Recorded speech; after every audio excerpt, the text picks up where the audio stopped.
नमस्कार मित्रों, माननीय मुख्यमंत्री की महत्वाकांक्षी अभ्युदय क्लासेस में आप सभी लोगों का हार्दिक स्वागत एवं अभिनंदन है।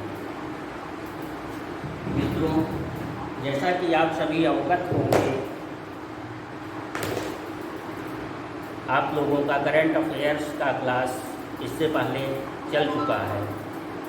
करंट अफेयर्स में आप सभी के 3-4 लेक्चर हुए थे। तब तक कोरोना की त्रासदी पुनः आरंभ हो गई और मार्च महीने में, मार्च के लास्ट वीक में कोरोना कर्फ्यू के कारण आप लोगों की क्लास सस्पेंड हो गई। इधर कंटिन्यूअस क्लास सस्पेंड ही रहा, पुनः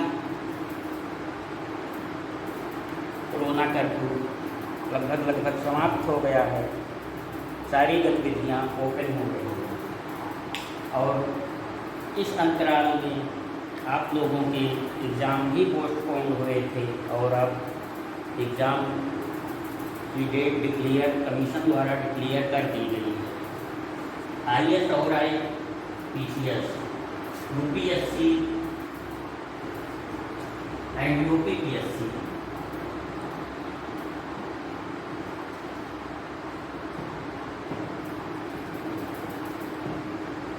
आप सभी का ये IAS और PCS का बैच है, जिसमें आप लोग जो है करंट अफेयर पोर्शन कंटिन्यूअस कर रहे हैं। ये 10 अक्टूबर 10 IAS PT की डेट है और PCS की अक्टूबर 24।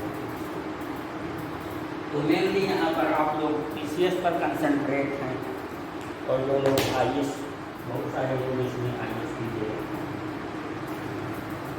24 अक्टूबर 24 अक्टूबर इस लिहाज से आप लोगों के पास 4 मंथ्स लगभग हैं। तो आप लोग सब बहुत ही अच्छे तरीके से, बहुत ही इत्मीनान तरीके से 4 महीने में करंट अफेयर्स का पोर्शन तैयार कर सकते हैं। पहले की क्लासेस में जब करंट अफेयर्स पोर्शन मैंने शुरू किया था तो आप सबको ये बताया गया था कि current affairs GS first portion, GS first, PCS और दोनों IAS दोनों के लिए ही करंट अफेयर्स पोर्शन जो है काफ़ी मायने रखता है। 150 आप 10 ईयर्स में पेपर उठा करके देख लें आप सभी जो है, तो लगभग 150 में 35 to 45 क्वेश्चन करंट अफेयर्स ये रखे रहते हैं पेपर में और ये लगभग 30% पोर्शन हुआ। पेपर का 30% पोर्शन जो है करंट अफेयर्स कवर करता है। तो आप सब इसी से समझ गए होंगे कि current affairs IAS PCS paper 1 में कितनी अधिक वैल्यू है। इसके अलावा जितने भी टॉपिक्स हैं, जितने भी पोर्शन हैं, हिस्ट्री, ज्योग्राफी, पोल, इकोनॉमी, साइंस पे, एग्रीकल्चर, सब जो है 70% में इंक्लूडेड आ जाते हैं। 30% पोर्शन ये आपके पेपर का कवर कर रहा है, इसलिए करंट अफेयर्स पोर्शन पर काफ़ी ध्यान देने की ज़रूरत है। दूसरी बात, करंट अफेयर्स को तैयार करना, पढ़ना, समझना बहुत आसान सी बात है, क्योंकि इसमें कोई कॉन्सेप्ट नहीं है। अपने नॉलेज को अपडेट करना रहता है, जो समसामयिक घटनाएं हैं उन्हीं पर मिला रखनी होती है। कोई बैकिंग की ज़रूरत नहीं है आपको इसके लिए, या कोई कॉन्सेप्ट इसमें नहीं रहता है। और ये इंटरेस्टिंग भी है, ये तो आम आदमी जो है समझना चाहता है कि हमारे आसपास देश दुनिया में क्या घटनाएं चल रही हैं। एक पढ़े लिखे समझदार व्यक्ति को ये सब की जानकारी होनी चाहिए। तो आप कंप्यूटर में आपके लिए यह पोर्शन बहुत ही आसान हो जाता है। फर्स्ट सेकंड लेक्चर में करंट अफेयर्स के लगभग 4 लेक्चर आपके करंट अफेयर्स इसके पहले चल चुके थे। मैंने स्टार्ट किया था, 4 लेक्चर आपके हो चुके थे। तो करंट अफेयर्स के बारे में मैंने ये बताया था कि करंट अफेयर्स कैसे पढ़ा जाए, क्योंकि काफ़ी दिन हुआ जो है गतिविधियाँ थी, आप लोग लगभग उस पर ध्यान ना दिए होंगे, तो इसलिए जो है फिर से वो टॉपिक में रिवाइज कर दे रहा हूँ। वो फर्स्ट लेक्चर का रिवीजन पोर्शन ये है लगभग। तो करंट अफेयर्स के लिए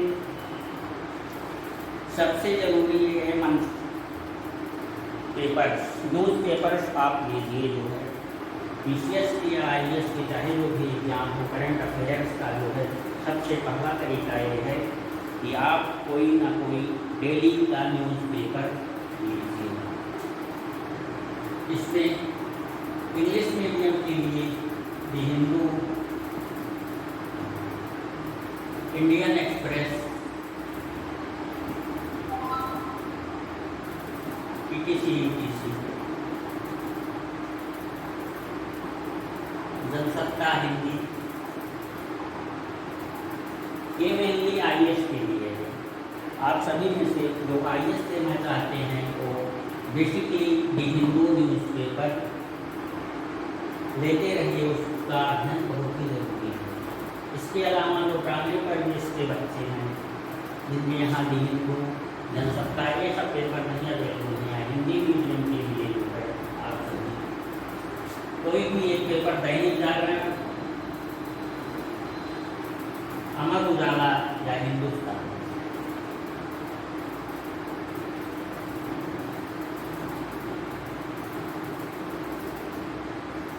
इसमें से कोई भी एक पेपर चूज कर लीजिए जो आप लोगों को अवेलेबल हो, अच्छा लगे। जो है दैनिक जागरण ले सकते हैं, अमर उजाला और हिंदू।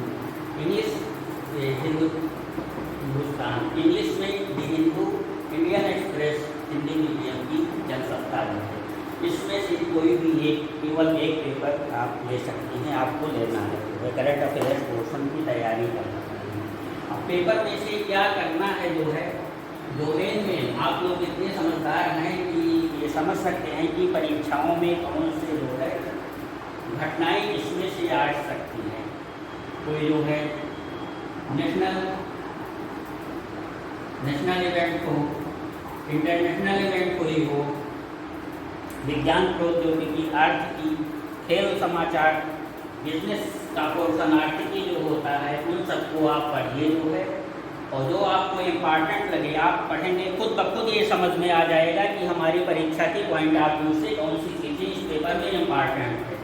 तो उसको, उन पॉइंट्स को जो है आप सबको डेली का डेली नोट्स बनाना है। जो है एक कॉपी बना लीजिए, जो है मॉर्निंग पेपर लीजिए, आधे घंटे 45 मिनट में जो है जो मेन बातें हैं उनको पॉइंट करके जो है आप लिख लीजिए।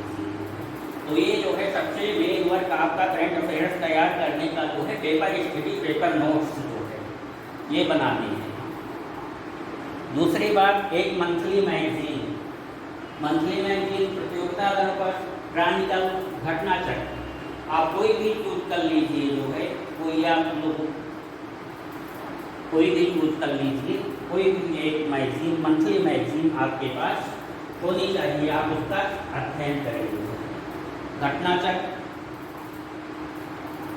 प्रतियोगिता दर्पण और क्रॉनिकल, इसमें से जो है आप कोई एक जो है ले लीजिए।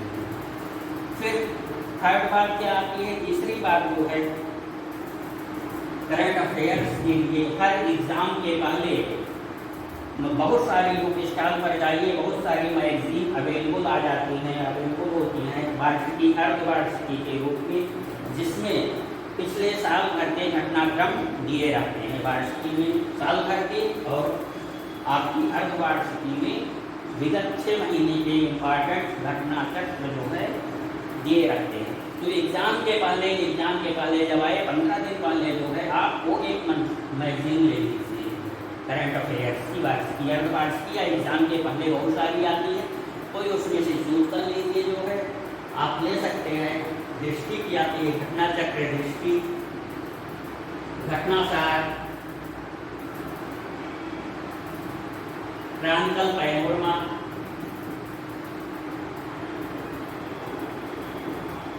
किसी बहुत सारी आती है, वो स्टाल पर आ जाएंगे। तो इसमें से कोई दो ले लीजिए, दो चूज कर लीजिए, एक पेपर ले लीजिए जो है, और मंथली मैगजीन एक बेसिकली जो है प्रतियोगिता दर्पण। इससे आप लोगों का काम चल जाएगा जो है करंट अफेयर्स पोर्शन। ठीक, तो ये इतनी बातें क्लियर हो गई। Current affairs portion GK first में जो है करंट अफेयर्स की कितनी वैल्यूएशन है, कितनी महत्ता है, ये 30% कोर्स पेपर का पोर्शन कवर कर रहा है। और कहाँ कहाँ से पढ़ने हैं ये मैंने आपको बतला दिया है, आप अच्छी तरीके से इसको समझ गए। और यहाँ जो क्लास में आपको करंट अफेयर्स बताया जा रहा है, समझाया जा रहा है, उसको तो पढ़ना ही पढ़ना है, उसको तो पढ़ ही रहे हैं। अब करंट अफेयर्स को कुछ टॉपिक्स में डिवाइड किया जाता है जो है पढ़ने के लिए, आसानी होने के लिए, याद करने के लिए, समझने के लिए जो है उससे कुछ टॉपिक्स में डिवाइड कर दिया जाता है। आप चाहे जो जिस मैगजीन को लेंगे जो है, चाहे प्रतियोगिता दर्पण हो, घटना चक्र हो, घटनासार, आपका परीक्षा मंथन की भी आती है, तो उसमें करंट अफेयर्स के टॉपिक्स का डिवाइडेशन होता है, सिलेबस का डिवाइडेशन होता है, कई टॉपिक्स में जो है डिवाइड कर दिए गए हैं। तो फट जैसे एग्जाम्पल के तौर पर हम बता रहे हैं यहाँ पर राष्ट्रीय घटनाक्रम, अंतर्राष्ट्रीय घटनाक्रम,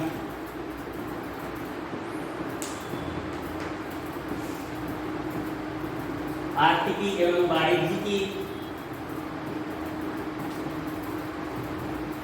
आर्थिक वाणिज्यिक पोर्शन,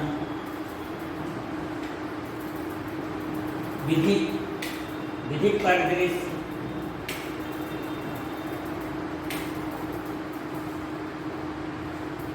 विज्ञान प्रौद्योगिकी,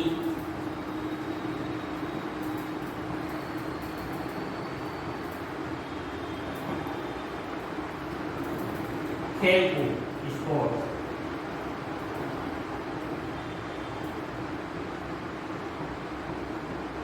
ये करंट अफेयर्स के आपके जो है मेन टॉपिक्स हैं जो है, इतने जो है 6 ब्रॉड टॉपिक्स, मेन टॉपिक्स हैं जो है। कोई भी मैगजीन लीजिएगा आप जो है, विषय सूची में आप उसको देखिएगा, इन सब में, इन टॉपिक्स में जो है करंट अफेयर्स मैगजीन को डिवाइड किया रहता है। राष्ट्रीय घटनाक्रम मतलब अपने अंदर देश के अंदर जो है क्या क्या मेन इंपॉर्टेंट घटनाएं चल रही हैं, हो रही हैं। अंतर्राष्ट्रीय घटनाक्रम, आर्थिक वाणिज्यिक, विधिक, विज्ञान प्रौद्योगिकी, खेलकूद से संबंधित है। पेपर में इसके भी अलग पेजेज होते हैं, इसके भी अलग पेजेज होते हैं। और आर्थिक वाणिज्यिक आप सब लोग पेपर बहुत दिनों से पढ़ते आ रहे हैं, समझते हैं। इसके अलावा छोटे छोटे कुछ टॉपिक्स हैं जो है वो भी इम्पॉर्टेंट होते हैं, तो इस तरीके से दिया जाता है। यहाँ तक हो गया मेन टॉपिक्स।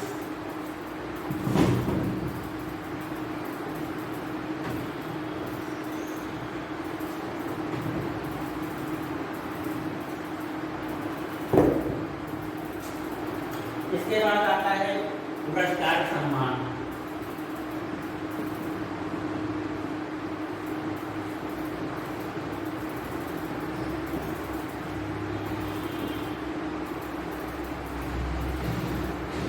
सम्मेलन महोत्सव,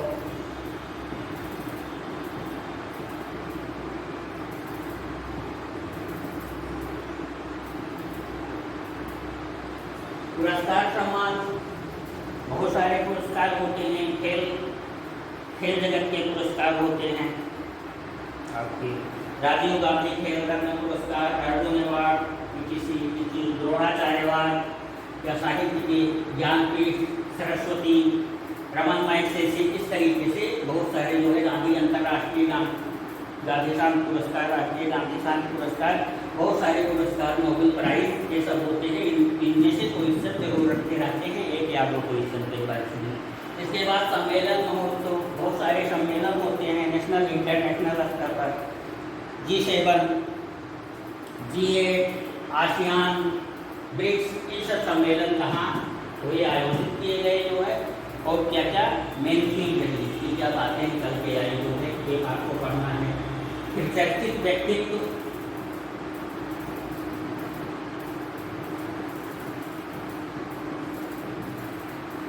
करंट में जो है चर्चित व्यक्तित्व में चाहे जैसे चर्चित हो आपकी नियुक्ति, निधन,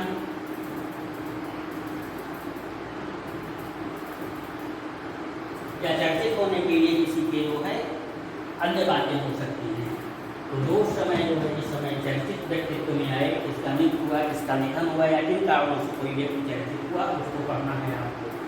चर्चित स्थल,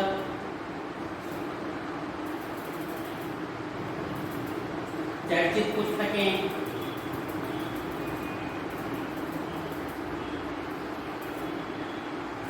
समिति आयोग,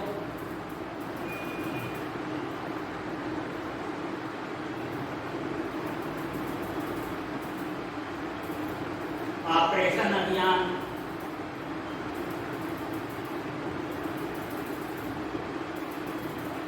पीटीसी,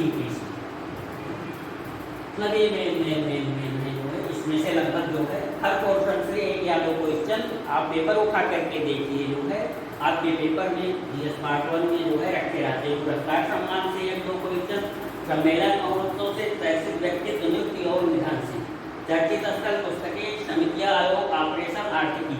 आप जो है जीएस की कोई भी मैगजीन करंट अफेयर्स की जो है उठा करके देखेंगे, इन सब में जो है इन सब टॉपिक्स में जो है डिवाइड किया जाता है, डिवाइड किया जाता है।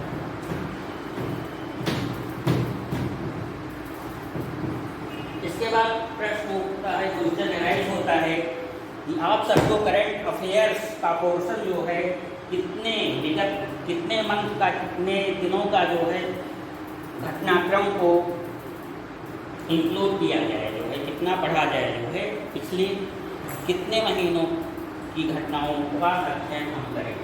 तो अमूमन ये देखा जा रहा है कि लगभग 10 मंथ्स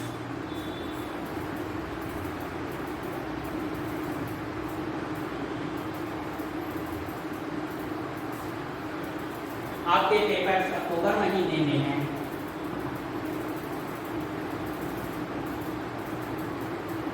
तो लास्ट टेनमेंट्स लगभग अगस्त 20 से आप सब करंट अफेयर्स की घटनाएं पढ़ना स्टार्ट कर दीजिए। अगस्त 20 से लेकर के जो है लगभग पूरे सितंबर तक कवर रहेगा आपकी आईएएस में भी, पीसीएस में।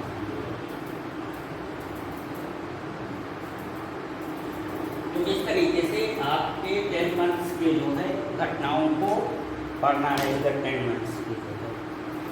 तो इस समय जब करंट अफेयर्स का पोर्शन मैंने 2-3 लेक्चर 4 लेक्चर आपके हो चुके थे, उसमें ये सारी बातें जो आज बताई, सारी बातें बताई जा चुकी थी। इसके बाद आपका टॉपिक स्टार्ट हुआ था कोविड-19, क्योंकि वो बहुत ही बर्निंग समसामयिक टॉपिक था। कोरोना की एक लहर, फर्स्ट वेव जो है लगभग समापन की तरफ थी मार्च में, और वहीं से जो है सेकेंड वेव की स्टार्टिंग थी। तो जब पहले करंट अफेयर्स का पोर्शन आप लोगों का क्लास स्टार्ट हुआ, तो इस कारण जो है कोविड-19 की घटनाएं आप सबको कोविड-19 टॉपिक कवर किया गया था। उसमें आप सबको कोविड-19 के बारे में सारे घटनाक्रम, सारे कॉन्सेप्ट क्लियर किए गए थे। कोविड-19 की हिस्ट्री, कोविड-19 क्या है, इसके सिम्टम्स क्या हैं, टीकाकरण, जांच और क्या क्या मेन घटनाएं हुई कालक्रम के अनुसार, सारे डिटेल्स में आप लोगों को 2 लेक्चर में बताए गए थे। आप लोगों ने इसे अच्छी तरीके से पढ़ा। इसके बाद स्टार्टिंग पोर्शन हुआ था आप सबका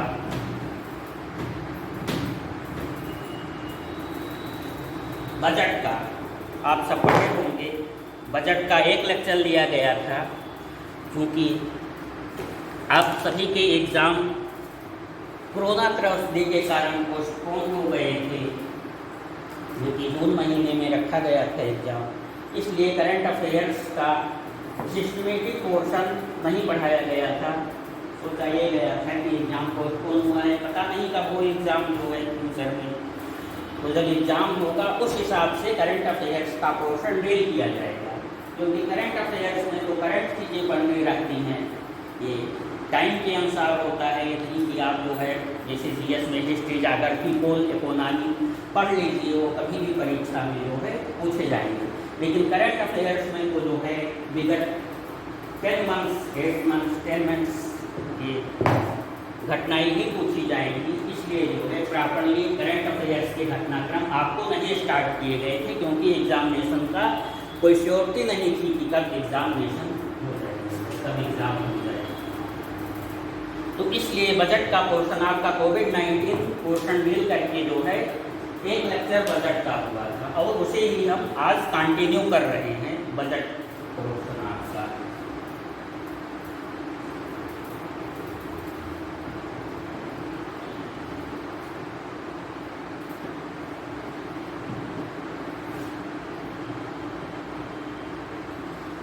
मित्रों, बजट आप लोगों के लिए कोई नई शब्दावली नहीं है।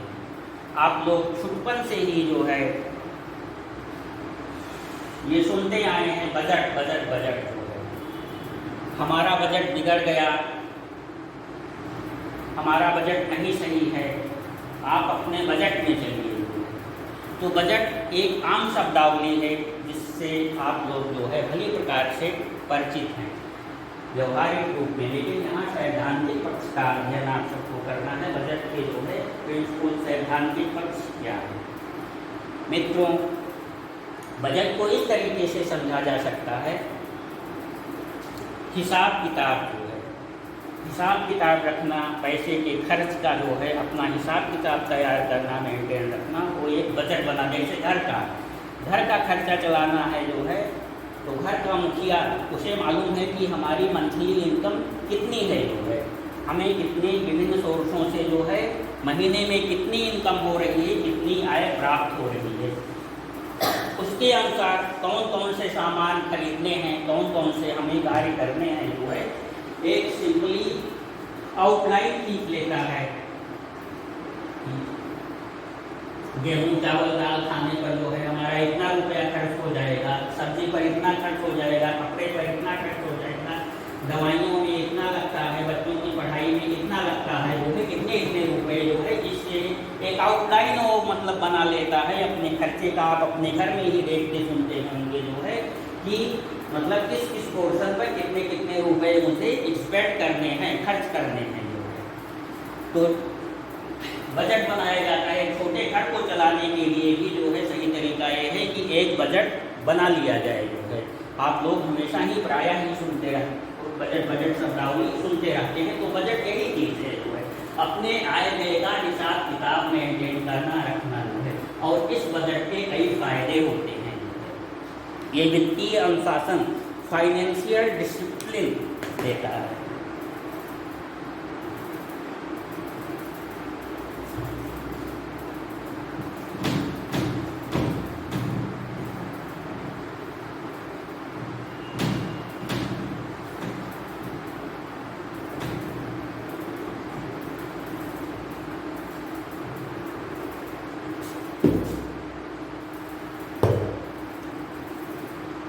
यहाँ पर दो बातें होती हैं, एक नीड्स और दूसरी वांट्स।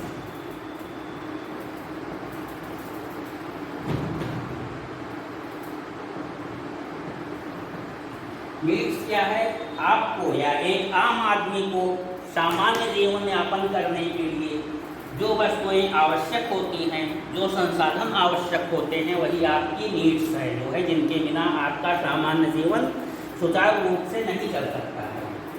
रोटी कपड़ा मकान, जैसे गेहूँ चावल दाल आटा, कपड़े हैं, दवाइयाँ हैं, बच्चों के पढ़ाई लिखाई के खर्चे हैं, ये सब आपकी बेसिक नीड्स है जो है। बिजली है, पानी है, बेसिक नीड्स है, ये सभी आपकी जो कि एक सामान्य जीवन चलाने के लिए आम आदमी को आवश्यक होती है जो है, बिना इनके काम नहीं चल सकता। तो ये आपकी नीड्स होती हैं, आवश्यकताएं होती हैं, जरूरी चीज़ें होती हैं, इनको आपको जुटाना ही जुटाना है।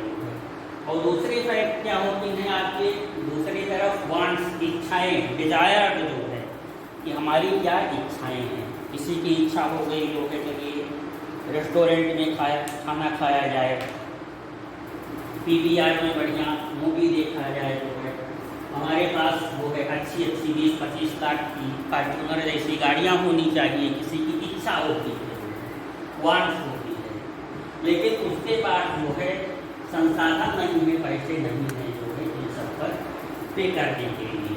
तो बजट क्या देता है हमें जो है, बजट इसीलिए बनाना चाहिए कि ये हमारे नीड्स और वांट्स में, क्योंकि हमारे पास इतने सामान्य आदमी के पास, सामान्य व्यक्ति के पास इतने संसाधन नहीं होते कि ये पूरी कर सके, नीड्स भी उसकी पूरी हो जाए और वांट्स भी पूरी हो जाए।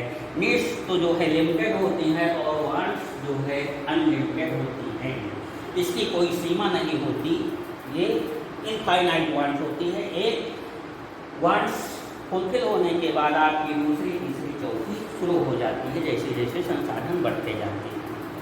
यदि बजट ना बनाया जाए, आम आदमी सामान्य व्यक्ति है जो है, उसकी मान लीजिए इनकम 20-25-30 हज़ार रुपये है, तो यदि वह बजट नहीं बनाता है तो हो सकता है कि अपने नीड्स को कम करके इसका जो है वो एक्सपेंड अधिक कर दे, जो है अपने खान पान पर अधिक खर्च कर दे, जो है गाड़ियाँ कलेक्ट करने में या आईफोन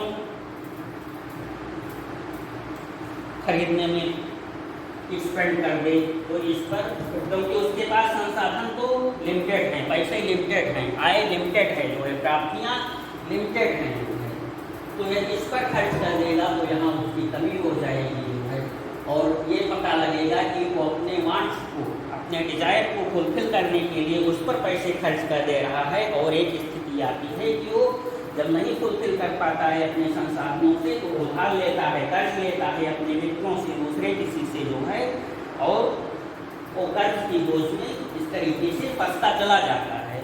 मतलब उसके समझ में नीड्स और वांट्स में जो है एडजस्टमेंट नहीं है, संतुलन नहीं है, बैलेंसिंग नहीं है, जो है तो क्यों नहीं है? क्योंकि उसने पहले बजट नहीं तैयार किया, जो है यदि उसने पहले बजट तैयार किया होता, फाइनेंशियल डिसिप्लिन का पालन किया होता, फाइनेंशियल मैनेजमेंट किया होता, तो हमारी नीड्स क्या क्या है, हमारी वांट्स क्या क्या है, संसाधन हमारे क्या क्या है, किस पर कितने रुपए खर्च करने हैं, तो ये जो बजट बनाता तो यहाँ पर ना लिखता, जो है यहाँ पर बहुत कम वांट्स ही लिखता, जो है और पहले इसको फुलफिल करने की कोशिश करता। तो जो बजट बनाता, जो एस्टीमेट बनाता कि हमें जो है मंथली इनकम इतनी है, इस पर इतने रुपए खर्च करने हैं, इतने कितने रुपए खर्च करने हैं, उसे हिसाब किताब मालूम हो जाता, तो उसमें ये डिसबैलेंसिंग ना आती, जो है वो कर्ज में ना डूबता, जो है तो ये वित्तीय अनुशासन देता है, मतलब अपने पैसे को सही तरीके से खर्च करना, जो है एक परिवार के लिए, एक व्यक्ति के लिए भी जरूरी है।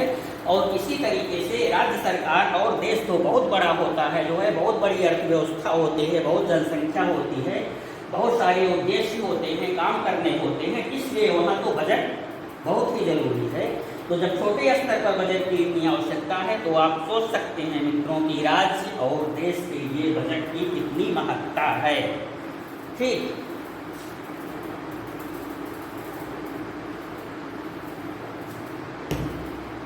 तो हमारा ख्याल है कि आप लोग बजट के बारे में जो है लगभग समझ गए होंगे कि बजट क्या होता है, इसकी आवश्यकता क्यों होती है, इसके फायदे क्या होते हैं। एक नाम आप सभी ने सुना होगा, वारेन बफेट।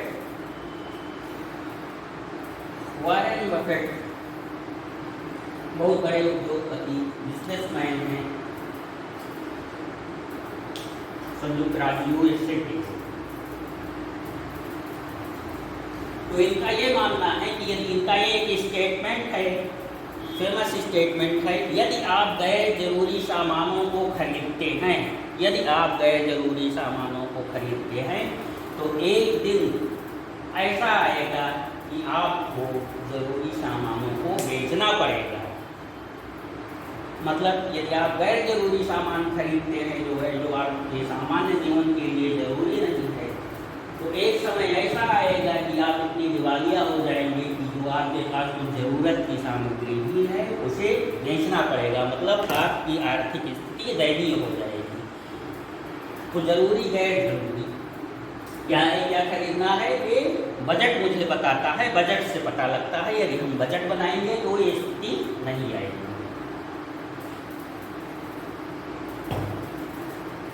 वॉरेन बफेट का दूसरा स्टेटमेंट है, सेकंड स्टेटमेंट है, पैसा कभी मत गवाइए।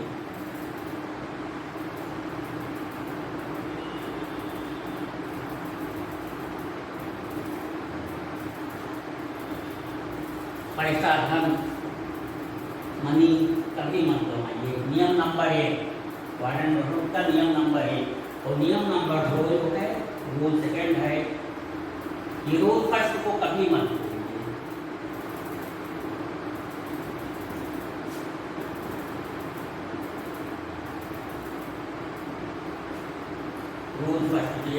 रूल फर्स्ट उन्होंने कहा कि मनी, पैसा जो है, धन कभी मत गंवाइए, मतलब कभी इसका अपव्यय मत करिए, अनावश्यक चीज़ों पर मत खर्च करिए।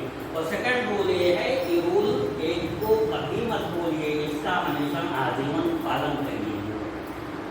तो ये सब बजटिंग से जो है ये हमारी समझ में आती है। बजटिंग जब बजट बनाते हैं तो ये समझ में आता है कि पैसा कहाँ खर्च करना है, इस तरीके से आप पैसा नहीं गंवाएंगे। तो वाले मतलब के दो स्टेटमेंट पाइए, यदि आप अनावश्यक चीज़ों पर, गैर जरूरी चीज़ों पर व्यय करते हैं तो एक दिन ऐसा आएगा कि आपको आवश्यक चीज़ें बेचनी पड़ेंगी। और सेकंड जो है रूल, पैसा या धन कभी मत गंवाइए, रूल 1 को कभी मत भूलिए। सोचिए इतने बड़े बिजनेसमैन जो है, इतने बड़े अमीर व्यक्ति जो है, कभी दुनिया के नंबर 1 की अमीर व्यक्ति है, लेकिन ये भी आप बजटिंग मतलब ये कितना क्लियर कॉन्सेप्ट है कि एक पैसा भी कभी मत गंवाइए, जो है पैसा का अपव्यय मत करिए, जो है पैसा का सम्मान करिए, करना सीखिए। अपव्यय करना मतलब आपके वांट्स जो है, डिजायर को पूरा करना, जबकि आवश्यक है सामान्य जीवन जीने के लिए जो है एक आम व्यक्ति को सामान्य जीवन जीना होता है, तो उसे अपने नीड्स पर खर्च करने चाहिए।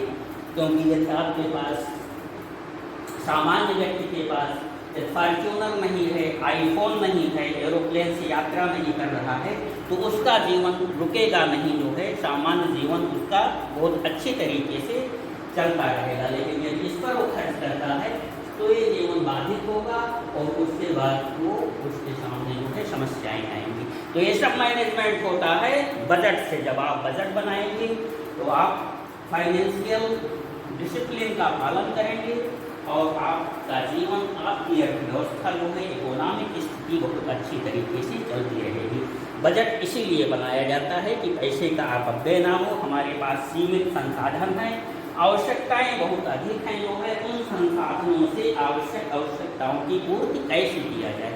उसी प्रकार से गवर्नमेंट के पास संसाधन सीमित हैं, वित्त सीमित हैं, फाइनेंस सीमित हैं और काम बहुत हैं, सड़कें बनाना है, बिजली बनाना है, पुल बनाना है, स्वास्थ्य, शिक्षा, सिंचाई जो है, कल्याणकारी योजनाएं चलानी है, और भी विभाग की जो है, लेकिन पैसा सीमित है जो है, तो उसको किस तरीके से जो है अच्छी तरीके से कहाँ कहाँ व्यय किया जाता है, एक इसका आउटलाइन कुछ लिया जाता है।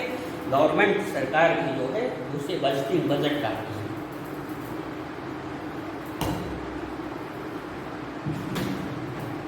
अब हम बजट के हिस्ट्री पर जो है, क्योंकि मुझे हम लोगों को, आप सभी को फर्स्ट पर यूनियन बजट पढ़ना है, तो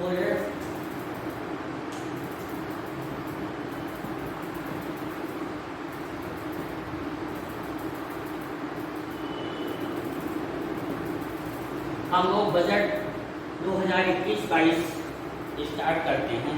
यूनियन बजट पहले पढ़ना है, उसके बाद स्टेट बजट पढ़ने हैं। ये क्वेश्चन आप लोगों को इकोनॉमिक्स में पढ़ाया जाएगा। इकोनॉमिक्स में भी इकोनॉमिक्स वाली में आंसर जो है कवर करेंगे, लेकिन यहाँ पर करंट अफेयर्स जो है, बजट करंट अफेयर्स का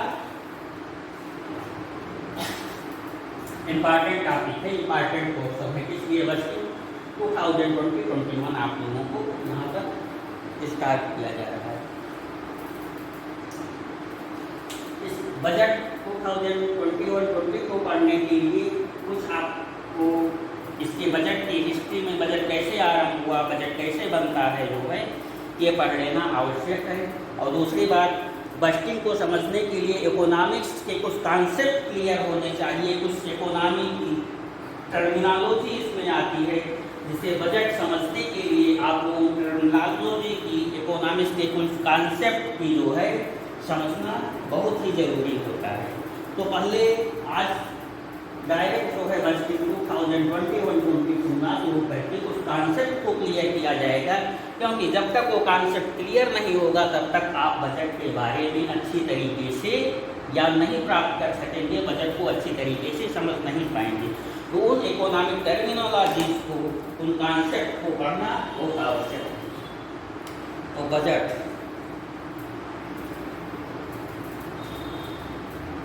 बजट की स्टार्टिंग कब हुई, बजट की उत्पत्ति कब हुई?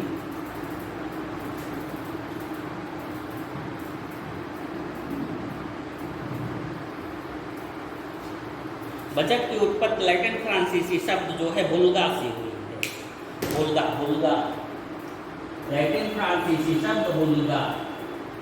ठीक, बुल्गा मीन्स होता है चमड़े का थैला।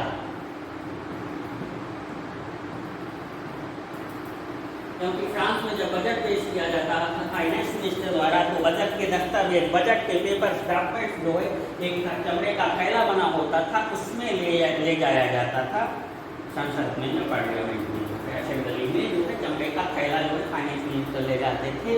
इसलिए बुल्गा, बुल्गा का अर्थ जो है चमड़े का थैला, वहीं से ले लिया गया। लैटिन फ्रांसीसी शब्द है, फिर फ्रांसीसी में इससे बना जो है बोगेट, बोगेट।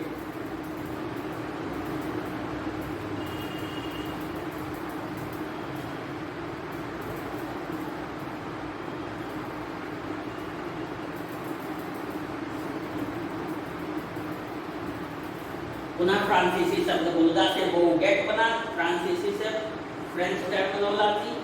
इसके बाद इंग्लिश में आया जो है बोगेट बनकर के, अब फ्रेंच होकर के इंग्लिश में जो है ये बोगेट बना, और बोगेट से ही जो है इंग्लिश में बजट शब्दावली निकली है। बजट, बजट समझ गए। बजट शब्द की उत्पत्ति जो है फ्रेंच लैटिन बुल्गा शब्द से हुई है, जिसका अर्थ चमड़े का थैला होता था। इसको बिगड़ा हुआ वो बोगेट हुआ। अब बोगेट से इंग्लिश में बन करके ये बोगेट आया, बोगेट। और उसी से जो है बजट शब्दावली जो आज यूज की जा रही है, जो है आज प्रचलन में है बजट शब्दावली, ये इंग्लिश की शब्दावली आई है ना, BUDGET, बजट। तो ये बजट की उत्पत्ति हो गई, बजट शब्द की शब्दावली की उत्पत्ति, ओरिजिन कहाँ से है। बजट क्या है, मतलब परिभाषा के रूप में, डेफिनेशन के रूप में, व्यवहार में तो आप सब समझ गए कि बजट क्या है। मान लीजिए परिभाषा डेफिनेशन के रूप में बजट को समझना है, तो बजट एक वित्तीय दस्तावेज है, एक फाइनेंशियल स्टेटमेंट है। बजट जो है, बजट एक वित्तीय दस्तावेज है जिसमें भविष्य की योजनाओं एवं उद्देश्यों के आधार पर अनुमानित आय एवं व्यय का विवरण होता है। तो एक वित्तीय दस्तावेज है बजट, कुछ नहीं है, एक डॉक्यूमेंट्स है, एक पेपर पर लिखी हुई बातें हैं कि हमारी प्राप्तियां क्या हैं और मुझे खर्च कितना करना है किसी भी वर्ष में, किसी वित्तीय वर्ष में जो है एक वित्तीय दस्तावेज, फाइनेंशियल दस्तावेज है। तो बजट एक वित्तीय दस्तावेज होता है जिसमें भविष्य के उद्देश्यों के आधार पर अनुमानित आय एवं व्यय का किसी वर्ष के लिए विवरण होता है, किसी वर्ष के आय एवं व्यय का विवरण होता है। तो किसी वर्ष की संभावित आय क्या है हमारी, कहाँ कहाँ से प्राप्तियां होंगी और किन किन पर खर्च करने हैं, उसी का लिखा हुआ वो प्रतिलिपि ही जो है बजट होता है। अब बजट शब्दावली संविधान में, भारत के संविधान में बजट की जो है व्यवस्था आर्टिकल 112 में,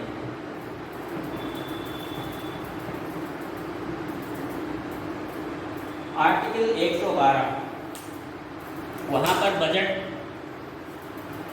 की चर्चा है, लेकिन डायरेक्ट बजट शब्दावली संविधान में कहीं भी यूज नहीं की गई है। आप लोगों को ध्यान रखना है कि बजट शब्दावली, बजट वर्ड का यूज संविधान में कहीं भी नहीं किया गया है। और वस्तु क्या है, बजट क्या है, इसकी चर्चा जो है आर्टिकल 112 112 में किया गया है। तो भारत का राष्ट्रपति, भारत का राष्ट्रपति मतलब वर्डिंग क्या है 112 की, भारत का राष्ट्रपति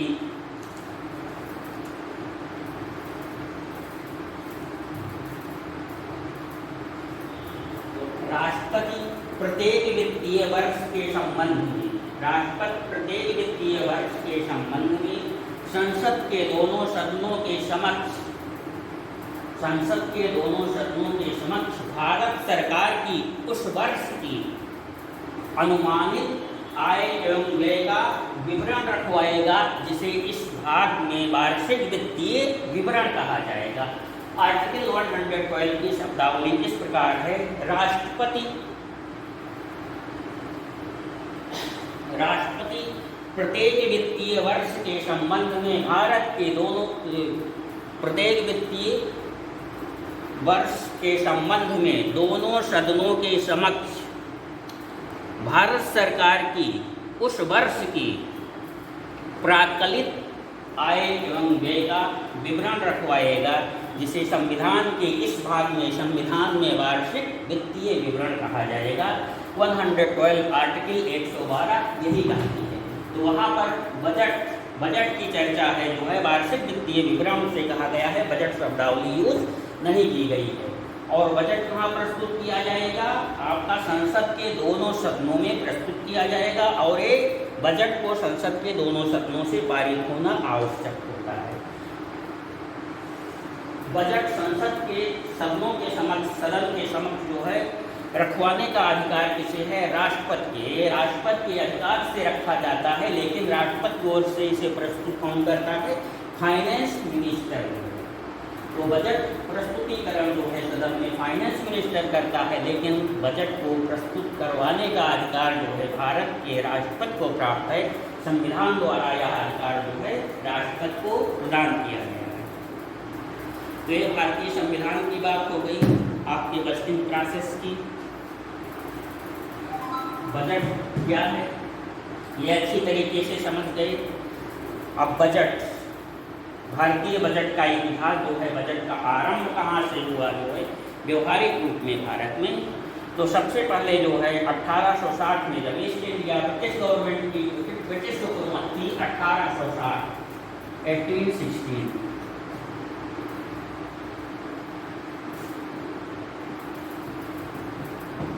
18 फरवरी 1807 को तत्कालीन फाइनेंस मिनिस्टर जेम्स विल्सन थे ब्रिटिश पीरियड में जो है, उन्होंने वायसराय की कार्यकारिणी परिषद के समक्ष जो है प्रथम फाइनेंशियल स्टेटमेंट इंडिया गवर्नमेंट का, इंडिया का फर्स्ट फाइनेंशियल स्टेटमेंट प्रस्तुत किया था। 18 फरवरी 1860 को जो है ब्रिटिश पीरियड में फाइनेंस मिनिस्टर जेम्स विल्सन ने भारत का बजट प्रस्तुत किया था।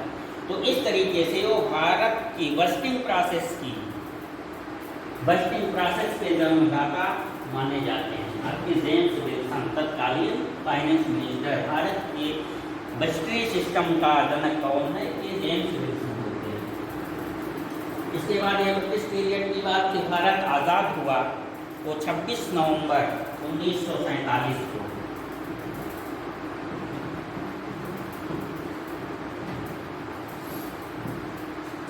26 नवंबर 1947 को भारत आज़ाद हो चुका था। 26 नवंबर को आपका स्वतंत्र भारत का फर्स्ट बजट प्रस्तुत किया गया। आर्टिकल 32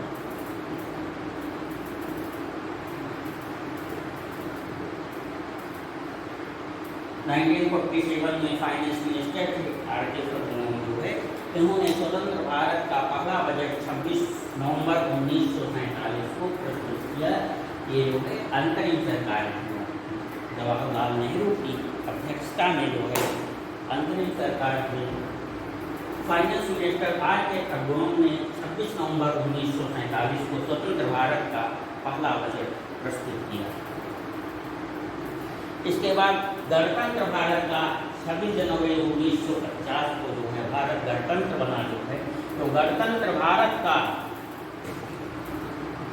प्रथम बजट तत्कालीन वित्त मंत्री जॉन मथाई ने प्रस्तुत किया था। जॉन मथाई, तो 3 बातें आप लोगों को दिन फैक्ट जो है, मतलब ये सब सारे एग्जाम में पूछे नहीं जाएंगे, लेकिन इंटरेस्ट के लिए आपको इन सब चीज़ों को जानना जरूरी है, जाने रहिए जो है। 18 फरवरी 1860 को भारत का प्रथम बजट प्रस्तुत किया गया, जेम्स विल्सन फाइनेंस मिनिस्टर। इस तरीके से भारतीय बजटिंग प्रोसेस के जो है जनक कहलाए। स्वतंत्र भारत का प्रथम बजट 26 नवंबर 1947, तत्कालीन फाइनेंस मिनिस्टर आर.के. खडगोम। उसके बाद गणतंत्र भारत का फर्स्ट बजट जॉन मथाई, तत्कालीन फाइनेंस मिनिस्टर जॉन मथाई द्वारा 1950 में प्रस्तुत किया गया। ठीक, ये बजट से संबंधित बातें हैं। इसके बाद प्रधानमंत्री बजट जो है जनरली बजट आपके फाइनेंस मिनिस्टर ही प्रस्तुत करते हैं, यह आप लोगों को बताया जा चुका है। और बजट को प्रस्तुत करवाने का अधिकार प्रेसिडेंट को होता है, प्रेसिडेंट ऑफ इंडिया। कुछ प्रधानमंत्री ने बजट प्रस्तुत किए हैं। तो पहले प्रधानमंत्री पंडित जवाहरलाल नेहरू,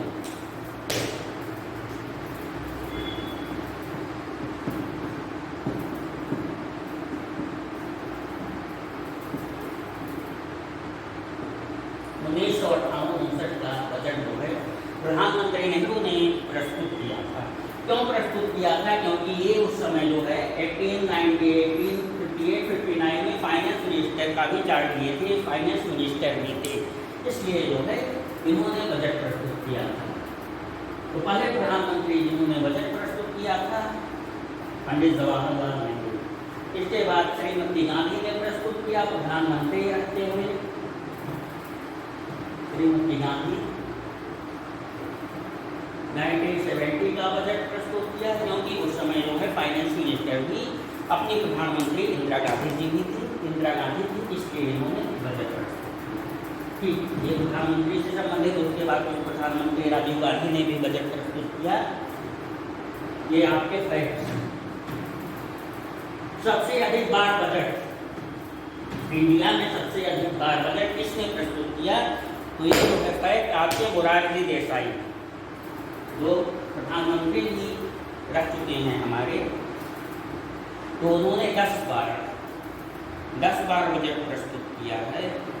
6 बार फाइनेंस मिनिस्टर और 4 बार जो है डिप्टी प्राइम मिनिस्टर थे, उप प्रधानमंत्री। 6 बार जो है ये फाइनेंस मिनिस्टर के रूप में बजट प्रस्तुत किए हैं और 4 बार जब वो प्रधानमंत्री थे तो प्रधानमंत्री के रूप में बजट प्रस्तुत किए। 10 बार, सबसे अधिक बार जो है भारत में बजट प्रस्तुत करने का श्रेय मोरारजी देसाई जी को है। इसके बाद पी चिदम्बरम है, जिन्होंने 8 बार बजट प्रस्तुत किया है। और कुछ फैक्ट इसके बारे में, बजट प्रस्तुतिकरण का समय जो है 5 PM पर होता था। बहुत पहले से ही ब्रिटिश पीरियड से ही चला आ रहा था। 5 PM पर बजट जो है 5 बजे सायं को प्रस्तुत किया जाता था। लेकिन 2001 में ये परंपरा बदल गई। 2001 के बजट को 2001 में जो बजट प्रस्तुत हुआ उसे फाइनेंस मिनिस्टर यशवंत सिन्हा ने प्रस्तुत किया और वो 11 AM पर दिन में 11 बजे जो है प्रस्तुत किया। अभी से जो है 2001 के बजट से इसका समय परिवर्तित होकर के 11 बजे हो गया। सेकेंड फैक्ट, फरवरी के अंतिम कार्य दिवस को बजट फरवरी के अंतिम कार्य दिवस को जो है प्रस्तुत किया जाता था ब्रिटिश हुकूमत से ही, जो है ब्रिटिश पीरियड से ही। लेकिन 2016 के बजट में 2016 के बजट का प्रस्तुतिकरण जो है फरवरी के फर्स्ट कार्य दिवस, first working day of February means 1 फरवरी। यदि 1 फरवरी को छुट्टी है तो 2, 3, 4 इस तरीके से फरवरी हो जाते हैं। तो 2016 से बजट जो है first working day of February, 1 फरवरी को, 1 फरवरी को प्रस्तुत किया गया। ठीक, अब देखिए एक फैक्ट और रेल बजट। 1924 से रेल बजट अलग प्रस्तुत किया जाता था। आपका रेल बजट, रेलवे डिपार्टमेंट का बजट 1924 से ही ये आम बजट का, जनरल बजट का हिस्सा नहीं था। जनरल बजट के पहले पेश किया जाता था कुछ दिन पहले, और ये परंपरा 1924 से चली आ रही थी। लेकिन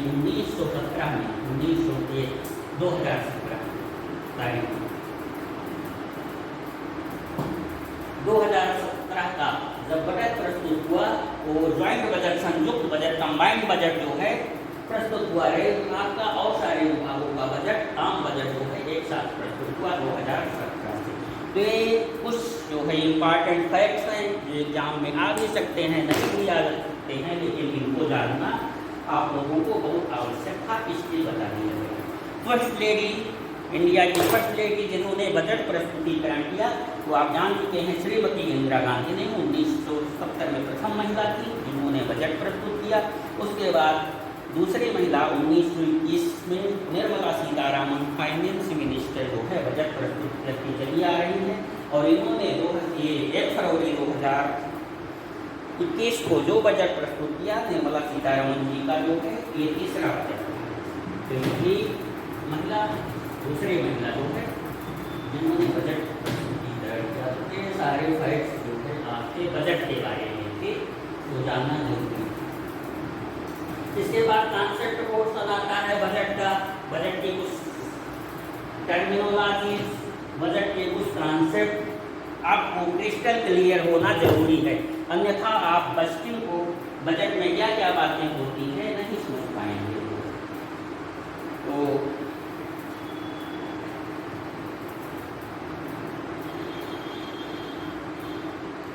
बजट की शब्दावली, बजट की टर्मिनोलॉजी, बजट के कॉन्सेप्ट जो है ये आपका पोर्शन, क्योंकि कुछ लॉन्ग पोर्शन है, ज़्यादा टाइम लगेगा, इसे सेकेंड लेक्चर में, कल के लेक्चर में क्लियर किया जाता है।